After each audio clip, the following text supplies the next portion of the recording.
I'm going to continue to talk about data types and basic operations in R. And in particular, in this video, I'm going to talk about subsetting objects in R. So there are a couple of different operators that you can use to extract subsets of R objects. There's the single square bracket, the double square bracket, which we saw in the previous video, and there's the $sign. So the basic kind of principles to remember here is that the single square bracket always returns an object of the same class as the original. So if you subset a vector, you're going to get back a vector.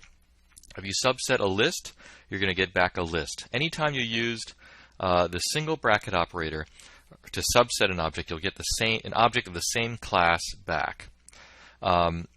Furthermore, the single bracket operator can be used to select more than one element of an object. With one exception that we'll get to later. The double bracket operator is used to extract elements of a list or a data frame. It can only be used to extract a single element of that object, either the list or the data frame, and the class of the returned object will not necessarily be a list or a data frame. So the idea with the double bracket operator is that, because remember that lists can hold things that are of many different classes. They don't all have to be the same. So the first element might be a numeric vector, the second element might be a data frame, the third element might be a complex vector, etc.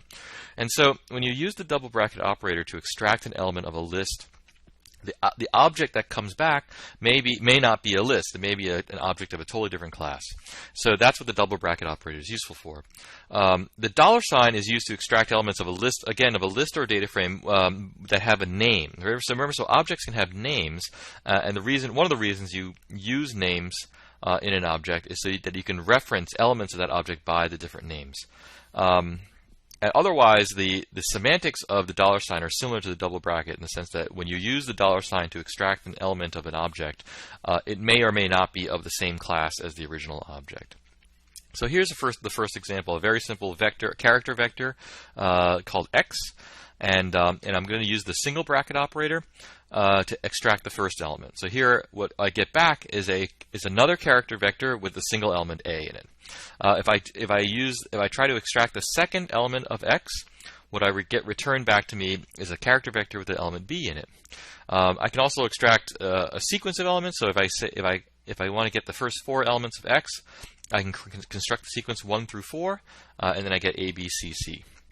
So in these 3 examples here, what I've done is I subset the vector x using a numeric index. So the numeric index is 1, 2, or the sequence 1 through 4. Another type of index that you can use is a logical index. So in this next example here, I'm going to subset the vector x, and I only want all the elements that are greater than the letter a. Right? So it might seem strange to you that I'm using the greater than sign with letters instead of numbers, but there is a lexicographical ordering to the letters, and all the letters that are greater than A are letters like B, C, D, E, etc. So what I get returned to me is a character vector that only contains the letters that are greater than A. So here I got B, C, C, and D. The other thing I can do is I can create a logical vector, which I call U, which is just it's a true or false vector, which tells me which elements of the vector x are greater than a. So if I print out u here, I can see that the first element is equal to a, so it's not greater than a, and then the next 4 are greater than a, but then the last element is equal to a, so again that's false. And so I can subset the vector x with this u vector, and then I get out all the elements that are greater than a. So there are 2 types of indices that I used here. The first type was the numeric index, and the second type was the logical index. Matrices can be subsetted in kind of the way that you would expect. So the first index is going to be the row index, and the second index is going to be the column index. And we can use numbers for this too. So for example, if x is a matrix, it's a 2 by 3 matrix with the numbers 1 through 6 in it. If I take x with the bracket 1, 2, that gives me the first row, second column, and so that's going to be the number 3. And then the second row, first column is going to be the number 2. You don't have to always specify both indices when subsetting a matrix.